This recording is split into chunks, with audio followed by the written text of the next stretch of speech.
You know, to have the sort of mixed community that can unite and beat these bastards is really important. And unfortunately, in many places, we haven't got that. I think it's also really important to, someone said it before, not to be complacent about fighting the fascists. You know, it seems to me I've been fighting them since before I was born. My relations fought me Cable Street. I've been fighting them part of UAF and A&L all my life. And they're like one of those awful bloody, I don't know, Japanese bindweed or whatever it is. It keeps coming up, you know, you cut the top of it, and they keep coming up. And austerity is the reason. You know, now austerity is the reason. And so it's really great to hear. They understand that, to be honest. That's why they're attacking us, fighting the cuts. And we have to be prepared to fight back against them. It is different, though, in places like Plymouth from places like Waltham Forest. You know, as you may tell, I'm a Londoner. And moving down to Plymouth was a shock. It's very, very wide. I think it's interesting to note that UKIP got the vote they did in Eastleigh on a racist ticket, and yet Eastleigh is something like a 1 or 2%, you know, non-white British population. Places like Plymouth, they can get a little bit of resonance because people are not used to black and Asian people, and people are scared. We had the EDL turned up in Plymouth in 2011. They did one of their regional mobilisations. We've got about 200 people. I'm ashamed to say we didn't manage to stop them marching. We got about 650, but the police, you know, our friends the police, kept us apart and wouldn't allow us to stop them, and we weren't big enough to stop them. Now, on some spurious issue about, you know, some idiot in a throwaway comment that said he can't afford to reopen a nightclub, that he might turn it into a mosque. So now they've announced that they're going to march or do something again in April.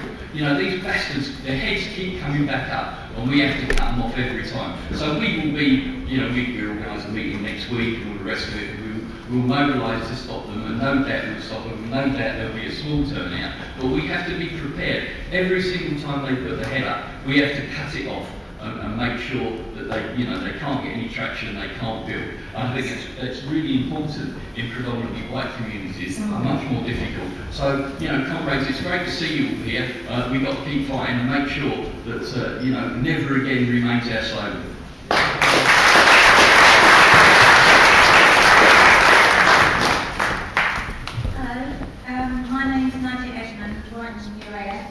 And I just wanted to say, Richard's absolutely right about these groups hiding their true colours and finding ways of popping up in different guises. The group that we've had to contend with in Brighton over the last few years is March for England. And just recently, March for England, and they've got quite a history, but a low profile. Although just recently they were mentioned in a High Court injunction along with other far-right groups, including the EDL. But for most people, March for England, certainly for the first few years that they came to Brighton, was seen as an innocuous celebration of St George's Day, and people couldn't understand why we took issue with them. And gradually, over the last sort of 4 years, we've worked really hard in Brighton to make people realise, and in fact, I have to say, March for England did a very good job of that for themselves, marching through the streets with their offensive racist banners and chants. And so we have managed to, certainly last year, mobilise a really effective campaign against the March for England, and I'm proud to say that in Brighton we had our very own battle on Queen's Road, where we stopped the march from following its police-sanctioned route, and they had to be rerouted, the march had to be cut short, and they ended up kettled on the green in the centre of Brighton.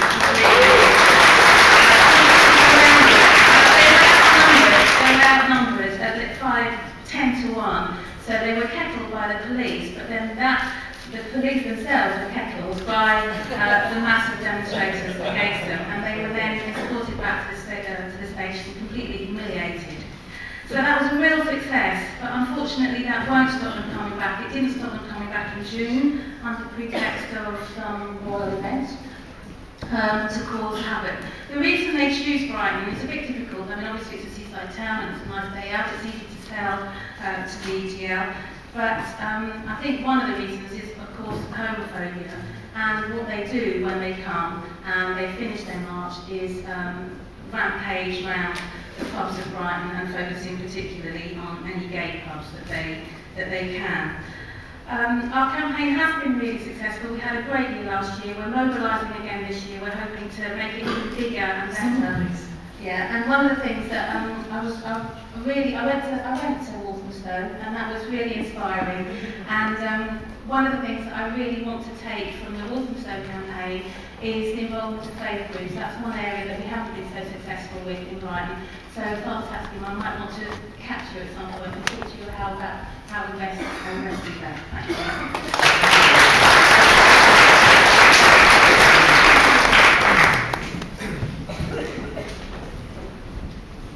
Yeah, hello, I'm Dean Harris. I was one of the coordinators of UAF Conference, UAF, etc. I just want to put something in context though. These things aren't just born. They grow out of past experiences. And at one time in 2008, when I first started in Walthamstow, there was 3 of us and a dog in my front room. Month after month after month after month, and it was almost a wishing, oh, when they're bloody going to come, we're doing all this work. So it is built on lots of stuff. We defeated the bastards, the BNP had their red, white, blue days. Remember that, Tottenham up? We got rid of that. We Tower Hamlets, Stoke, Love Music, Hate Racism scheme, looting and barking. We built on them things, it built morale, and that's how we did it. And the thing is, we had arguments, and I think someone else will probably talk about that. What we made the campaign Waltham Forest was really a one-trick pony.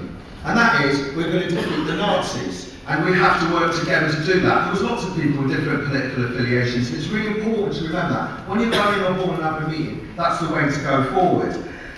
We didn't want to, obviously we put it in the context of austerity because you just have to look around, but the main thing was we welcomed everyone, Christians, Muslims, trade unions, Labour Party came in, the Greens, etc. And we all argued that we had to get on the streets as well. It's not about macho posturing, it's actually getting out there and confronting them and saying, look at our numbers. It's so important to remember that. You can't just have 20 people from the pub going down the road when they're in town. Everyone has to go. I just want to talk a little bit about the Labour councillors, because that was an absolute disgrace what they did to us. I'm sorry, but I want to bang on about that because they should be absolutely ashamed. They put on a fairground that day, and they had more security guards around that fairground than they had punters. And them security guards were trying to intimidate ordinary marchers, and it was an absolute horrible thing that they'd done, and we're never going to forget that. And when it comes to the March Against Hysteria, etc., that's a reminder. I just want to say something about the naivety of the police. They nick us, they don't nick them. They only nick them when they're really good. You find a scarf on their kids' thing and say, take that scarf off. Yet they let that scumbags wear pig masks and things like that. I think we've got to really go on it. And you just have to look at Golden Dawn. 60%, I think it was, of the old bill in Greece said they support the Golden Dawn party. I'm sorry, but we can't pretend that British police haven't got the same kind of way of thinking. It would be ridiculous to do that. You can't stop. You have your victories, but you have your celebrations. And your celebrations, you have debates. You bring stuff in, and you continue. We started our Never Again campaign in Waltham Forest. That's this year's campaign. We've already had great stuff going on. And we're working with Searchlight locally, etc. There's hardly any sectarianism like there was 2 years ago. People know they can't afford this crap. So I just want to say, no platform, no pass around, never again.